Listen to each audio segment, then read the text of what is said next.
Ang kwentong ito ay hango sa totoong buhay. Mula ito sa isa nating kabayan na itago na lang natin sa pangalang Marlon. Walang eksaktong taon. Probinsya ng Iloilo. Nang mga panong ito, namamasukan bilang bisor sa isang malaking call center itong si Marlon. At dahil may kalakihan ng kinikita, nagagawa nitong magpunta sa kung saan-saan. Madalas silang nag-out of town. Pumupunta sa magandang lugar ng bansa. At dahil dito, nagkaroon ng karanasan ng binata na tuluyang nakapagpabago ng paniniwala niya. Mahusay sa larangan niya itong si Marlon. Kaya naman laging nakakatanggap ng parangal ang binata. Isa sa mga pribilehiyong natatanggap niya ay 5 araw na bakasyon sa lugar na nanaisin niya. Nang gabing matanggap ang parangal, kinausap ng binata ang mga kasama. Napagkasunduan ng mga ito na magpunta sa isang isla na sakop ng probinsya ng Iloilo. Kinabukasan kaagad na ganda ang grupo upang bumiyahe. Sa tinagal-tagal kong nakadestino sa Iloilo, ngayon pa lang ako makakapunta sa islang yan. Sana masulit natin yung bakasyon ano? Wika ni Marlon.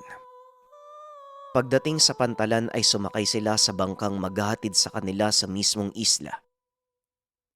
15 minuto ang biyahe bago ito marating. Namangha ang grupo nang dumaong sila sa lugar dahil napakalinis nito. Bago pa man bumaba ng bangka, kinausap sila ng bangkero na itago na lang natin sa pangalang Mang Oscar. Mga sir at ma'am, may mga bagay lang po kong sasabihin sa inyo bago kayo bumaba ha. Nakikita nyo naman po siguro kung gaano kalinis yung lugar. Panatiliin po sana natin ito ha. Irespeto po natin yung mga batas at ordinansa sa lugar na ito.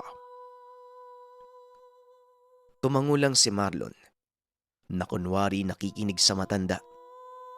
Ngunit nahalata ni Mang Oscar na tila wala sa kanya ang atensyon ng mga kabataan. Seryoso po ako sa sinasabi ko. May kaukulang parusa kung sino man ang mahuhuling lalabag sa batas. Kaya sana po makinig kayo sa akin. Muling wika ng matanda. Nagbabaan na ang magkakaibigan. 3 silang magkakasama ng mga sandaling iyon dahil hindi tumugma ang schedule ng ibang kasamahan sa araw na napili nila. Marlon, pwede ba tayo mag-set up ng tent? Maggagabi na oh. Wika ni Shelly. Oo nga naman Mars, parang uulan na kasi oh. Wala palang mga cottage dito.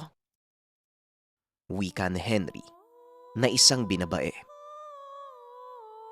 Aba, parang nakakalimutan nyo yata na boss nyo ako ah. Tulungan nyo ako. Ano kayo, siniswerte? Matapos mag-ayos ng kanilang mga gamit, diretsyong lumusong sa tubig ang mga kaibigan. Samantalang si Marlon naman ay nagpaiwan para magluto ng kanilang makakain. At habang nag-iiyaw ng liyempo, napansin ni Marlon na parang walang ibang tao sa lugar kung hindi sila. Sakto namang pagdaan ni Mang Oscar, dali-dali niya itong tinawag upang kausapin. Manong, wala po bang ibang nakatira sa lugar na to? Kasi napansin ko simula nang dumating kami, wala akong nakitang ibang tao eh. Agad namang huminto ang matanda at naupo sa tabi ni Marlon. Oo, sa gawing ito, wala masyadong nakatira. Ang susunod na baryo, mga mahigit 5 kilometro pa ang layo. Hindi kasi pumayag yung may-ari na may tumira dito sa lupa eh. Pero wag kayong mag-alala. Ligtas ang lugar na ito. Ngunit kagaya ng sinabi ko kanina, respetuhin niyo ang kapaligiran. At isang bagay pa, nakikita niyo ba yung usok na yon sa gawing kakawayan? Wika ni Mang Oscar. Tumangulang si Marlon at muling nagtanong.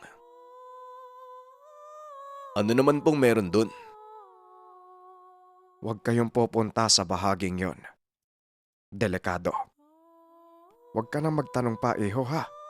Sundin mo na lang ang mga sinasabi ko kung ayaw niyong mapahamak. Kayo po Manong. Saan naman po kayo pupunta? Ako'y mangingisda lang malapit dyan. Dito lang din ako nakatira sa paligid. At habang nandito kayo sa isla, hindi ko kayo pwedeng iwanan. Wika ni Mang Oscar. Naisip niyang ayain si Mang Oscar na sumabay sa kanilang kumain at hindi naman ito tumanggi. O siya, sige. Manghuhuli lang ako ng tuyom at alimasag pangdagdag sa pagkain. At mamaya, magdadala ko ng lambanog para mainita naman ang mga katawan nyo. Napangiti lang si Marlon dahil napagtanto nitong napakabait pala ng matanda. Ilang sandali pa, dumating na ito na bitbit ang malaking supot ng pinaghalong alimasag at mga tuyom. Inilapag niya ito sa tabi ni Marlon. Nagpaalam na uuwi para magbihis at kunin ang ipinangakong lambanog. Pagsapit ng dilim ay nagsimula ng mag-inuman ng pangkat. Tahimik silang nag-uusap dahil na din sa habilin ng matanda na huwag gagawa ng anumang ingay. Hindi naman maiwasan ni Marlon ang mag-usisa. Nagtanong ito ng mga bagay kay Mang Oscar. Manong, huwag niyo po sanang mamasamain ha. Wala po ba kayong pamilya? Biglang naging seryoso ang mukha ng matanda. Inilapag ang hawak na baso. Wala na eh. Namatay na sila dahil hindi nila sinunod ang mga sinabi ko noon. Biglang nabalot ng katahimikan ng paligid. Nagbago din ang timpla ng kanilang usapan. Anak ko Manong, pasensya na po kayo ha. Pero ano po ba talaga yung nangyari sa kanila? Tanong ni Marlon. Mahabang kwento. At kulang ang isang galong lambanog para tapusin yon. Kaya uminom na lang tayo. Hayaan na natin ang nakaraan. Wika ng matanda sabay angat ng bote ng lambanog. Nilagyan niya ang baso nila Marlon. Matapos mag-inuman ay nagpaalam na ang matandang uuwi. Nagsipasok na din sa kanika nilang mga tent sina Henry at Shelly. At dahil may natitira pang inumin, nanatili si Marlon sa labas at pinagpatuloy ang pag-inom. Napakatahimik ng paligid. Natanging alon lang sa karagatan ang kanyang naririnig. Ngunit ilang minuto lang ang nakalipas. Bigla na lang nakarinig ng mga kaluskosang binata. Napatayo ito at tinawag ang mga kasamahan. Hindi na sumasagot si Shelly at Henry, kaya sinilip niya ito sa kanika nilang mga tent. Aba, tignan mo nga naman oo. Hoy, gumising nga kayo dyan. Wala pala kayo eh. Mga may hina. Sumuray-suray si Marlon. At dahil hindi man lang sumagot ang mga kasamahan, pinili na lang nitong bumalik sa sariling tent upang matulog. Ngunit bago pa tuluyang pumasok ay napansin ng binata na bilog ang buwan. Panandalian niya itong tinitigan. Nanlaki ang mga mata nang bigla itong magbago ng kulay. Pulang-pula na parang binuhusan ng dugo. Hindi nakaalis sa pwesto ang binata at tila natigal po. Nagbalik lang sa ulirat si Marlon nang bigla siyang tapikin ni Mang Oscar sa balikat. Utoy, anong ginagawa mo? Pumasok ka na sa tent mo at magpahinga. Wika ng matanda. Napalingon si Marlon na tila ba nagtataka kung ano ang nangyayari. Manong Oscar, akala ko magpapahinga ka na. Manong, tignan niyo po yung... Wika ng binata. Ngunit nang ituro niya ang buwan, bumalik na ito sa dating anyo. O bakit? Anong meron, iho? Anong nangyayari sa buwan? Nakangiting tanong ng matanda. Hindi na lang ito sinagot ni Marlon. Sa isip ng binata, marahil ay bunga lang ito ng kalasingan. Wala naman po, Manong. Sige po, matutulog na ako. Kita na lang po tayo bukas. Tugon ni Marlon sabay pasok sa tent. Kinabukasan ay ginising si Marlon ng masarap na amoy na inihaw na isda. Dali-daling lumabas ang binata. Nakita si Mang Oscar na naghahanda na ng kanilang agahan. Aba, tignan mo nga naman, oo. Inihaw na lapu-lapu. Ikaw ba ang nakahuli niyan, Manong? Tanong ni Marlon. Oo, iho. Hala sige, gisingin mo na ang mga kasama mo at mag-agahan na tayo. May dala ako masarap na kapeng barako. Tugon ni Mang Oscar. Habang kumakain ay naalala ni Marlon ang nangyari kagabi. Nga pala, Manong, kagabi, nakita akong pulang-pula yung buwan eh. Ano po bang ibig sabihin nun? Biglang natigilan sa pagkain si Mang Oscar. Tinitigan nito ang binata at nagsalita. Pulang buwan ba kamo? Minsan lang nangyayari ang ganyang kaganapan. Ito ang panahon na dapat kayo mag-ingat. Pagkatapos ng agahan maganda na kayo, aalis na tayo dito. Napansin ni Marlon na aligaga ang matanda.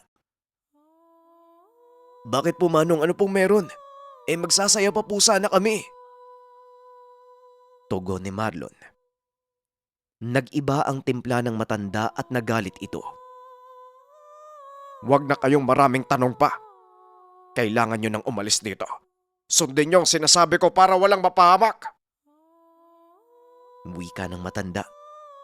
Ngunit nagpumilit pa din ang magkakaibigan. Manong, baka pwede naman pong hapon na lang umalis. Sayang naman po kung babalik na tayo sa bayan, maaga pa naman eh. Pakiusap ni Henry. Ewan ko sa inyo, ang titigas ng ulo nyo. Sige, babalikan ko kayo mamayang 3:00 ng hapon. Hindi na dapat tayo abutin ng dilim dito. Wika ng matanda. Kagad na siyang umalis sa lugar. Naiwan naman sila Marlon na nagtataka. Ano kayang nangyari kay Manong? Bakit biglang nagalit yun? Ang ayos naman ng salubong ko sa kanya. Wika ni Marlon. Hayaan mo na yun, Marlon. Ganito na lang. Bakit hindi na lang tayo lumipat ng pwesto? Doon, no? Wika ni Shelly. Habang itinuturo ang bahagi ng dalampasigan sa likod ni Marlon. Napalingon ng binata. Nakitang halos katapat ito ng sinasabing lugar ni Mang Oscar. Naku, Shelly, wag dyan. Bawal daw dyan, sabi ni Manong eh. Delikado daw. Tugon ni Marlon. Hindi nga. Alam mo, Marlon, mas maganda sigurong tignan natin yung lugar. Halika, libutin natin yung isla. Mamaya na tayo magligpit. Malay mo, magbago yung ihip ng hangin. Wika ni Henry. Matapos ay sabay silang naglakad ni Shelly sa itinuro nitong lokasyon. Uy, bumalik nga kayo dito. Delikado nga dyan, sabi ni Manong. Wika ni Marlon. Ngunit lalo pa siyang inasar ng mga kasama. Wala na ring nagawa si Marlon kung hindi sumunod sa mga ito. Manghang-mangha ang grupo sa mga nakikita nilang tanawin. Mula sa mga gandang bato na namuod dahil sa paghampas ng alon, hanggang sa naglalakihang mga punong balot na balot ng mga baging. Parang pang nakakatakot na palabas pala tong lugar na to, Marlon eh. Ang ganda oh. Oo nga, Marlon. Bakit kaya ayaw tayong papuntahin dito? Hindi na malaya ng grupo ang oras. Inabot sila ng 3:00 sa pag-iikot. Dahil medyo may kalakihan din ang islang iyon. Binaybay ng 3 ang dalampasigan sa paligid ng isla. Uy, bumalik na tayo hapon na oh. Baka hinahanap na tayo ni Mang Oscar. Wika ng binata. Wala na ring nagawa ang mga kaibigan. Paulit-ulit na nangulit si Marlon. Ngunit pagbalik nila, nag-iba ang paligid. Teka, saan tayo dadaan? Nasaan ba tayo? Inikot ni Marlon ang tingin sa paligid. Unti-unti na silang nawawala. Nagpatuloy sa paglalakad ang grupo. Napansin ng mga ito na tila papasok sila sa loob ng gubat. Magdidilim na ng mga sandaling iyon at unti-unti nang nakakaramdam ng takot si Marlon. Paano to, Marlon? Saan tayo pupunta? Tanong ni Shelly. Ito ang napala natin sa katigasan ng ulo. Kung sumunod na lang sana kayo sa sinabi ko, hindi tayo aabot sa ganito. Ayan, ngayon paano tayo babalik? Ang mabuti pa, huwag tayong umalis dito. Gumawa kayo ng apoy. Sigurado kung hahanapin tayo ni Mang Oscar. Tugon ni Marlon. Dali-daling nag-ipon ng tuyong sanga ang magkakaibigan at gumawa ng apoy. Naupo ng paikot ang mga ito sa siga habang inaantay na may dumating para tulungan sila. Ilang sandali pa ang lumipas. Nakarinig ng kaluskos ang binata. Napatayo ito at nagsimulang tawagin ang pangalan ni Mang Oscar. Mang Oscar, ikaw ba yan? Nandito po kami, Mang Oscar! Wika ni Marlon. Ngunit walang sumasagot. Sa halip ay huminto lang ang mga narinig nilang kaluskos. Parang hindi naman yata si Mang Oscar yun eh. Wika ni Henry. Matapos itong magsalita ay bigla na naman nilang narinig ang mga pagkaluskos. Muling tinawag ni Marlon si Mang Oscar, ngunit hindi pa din ito sumasagot. Biglang napasigaw si Shelly nang lumabas mula sa kadiliman ng gubat ang isang malaasong nilalang. Nanlilisik ang mga mata nito. Kitang-kita ang matatalas na ngipin. Patuloy itong umaangil habang papalapit sa kanila. Akmang sasagpagin na sila ng nilalang. Saka naman lumabas si Mang Oscar. Inundayan nito ng taga ang nilalang. Ngunit sa kasamaang palad ay hindi ito napuruhan. Tumakbo palayo ang elemento hanggang sa muli itong naglaho sa dilim. Sinabihan ko kayo na wag lalayo. Aalis tayo ng 3:00. Gayong tignan niyo yung ginawa niyo. Hindi niyo ba alam? Ito ang panahon na lumalabas ang mga aswang. Ang pulang buwan. Inaantay nila ang pagkakataon na yan. Dahil sa ganitong oras ay mas malakas sila. Wika ni Mang Oscar. Napatingala si Marlon at napansin na bilog ang buwan. Unti-unti nitong nakitang nagbabago ang kulay. Mang Oscar, ayan na naman po. Nagiging pula po yung buwan. Wika ni Marlon. Umalis na tayo dito. Bilisan niyo!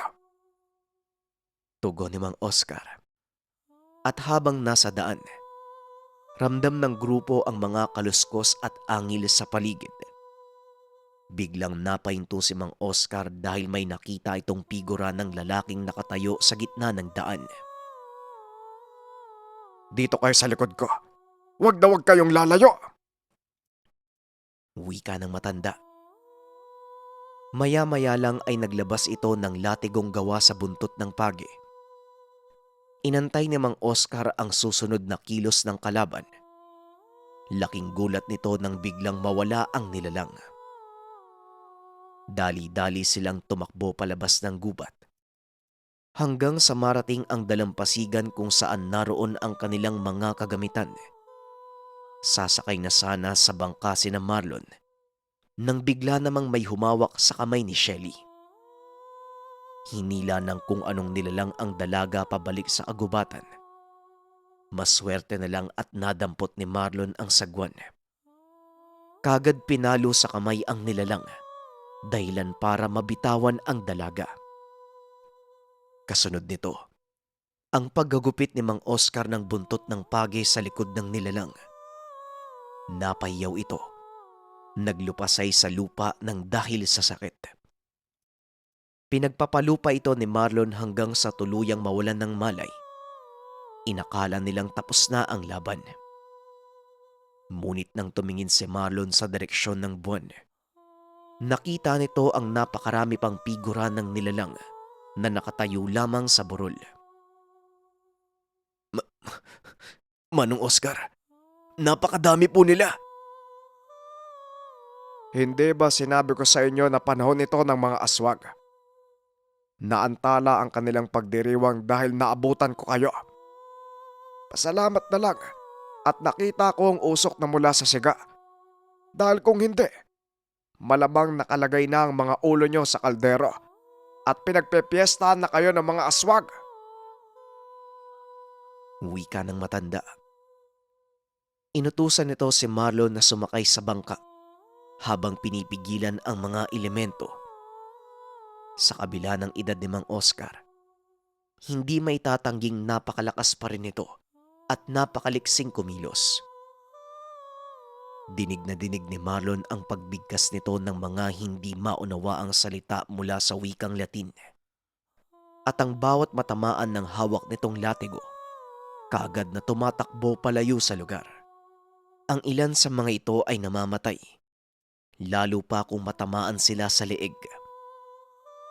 Ilang sandali pa ay humupa ang pag-atake ng mga aswang. Pinili na lang ng mga ito na manatili sa kinakatayuan dahil alam nilang kamatayan lang ang nag-aantay sa kanila sa oras na lumapit sila kay Mang Oscar. Kinuha ng matanda ang pagkakataon upang tumakbo papunta sa bangka. Dali-dali itong itinulak sa tubig at pinaandar. Habang papalayo sila, kitang-kita nila Marlon ang paglapit ng mga aswang sa dalampasigan. Sumisigaw ang mga ito habang sinusubukang lumusong sa tubig dagat. Hindi sila makakaabot. Masusunog sila sa tubig dagat. May nasaktan ba sa inyo? Wika ng matanda. Hindi nakapagsalita sila Marlon ng mga sandaling iyon. Hindi pa rin sila makapaniwalang napadpad ang kanilang pangkat sa isang isla na punong-puno ng aswang. Pagdating sa bayan, kinausap sila ni Mang Oscar na huwag ipagsabi ang nangyari dahil sa oras na kumalat ito sa karamihan, maaari sila ang balikan ng mga aswang. Hindi ako makapaniwalang buhay pa ako ngayon. Maraming salamat po sa inyo, Mang Oscar. Wika ni Marlon. Walang anuman, iho. Sana lang maging aral sa inyo ang nangyaring ito. Palagi kayong sumunod sa mga sinasabi ng nakakatanda. Tugon ni Mang Oscar. Opo, Manong. Malaking aral po to para sa akin at sa mga kasama ko. Maraming salamat po talaga, ha? Muling wika ng binata. Sa paglipas ng mga taon, nanatiling sekreto ang kaganapang iyon. At dahil din dito, nagbago ang paraan ng pamumuhay ni Marlon. Nawalan ito ng ganang maggala kung saan-saan. Itinuon ng binata ang kanyang oras sa ibang mapaglilibangan, kagaya ng paglalaro ng basketball. Malaki din ang naging pagbabago ng binata sa kanyang paniniwala. Nang dahil sa kanyang karanasan, kamuntikan silang mamatay dahil sa pulang buwan.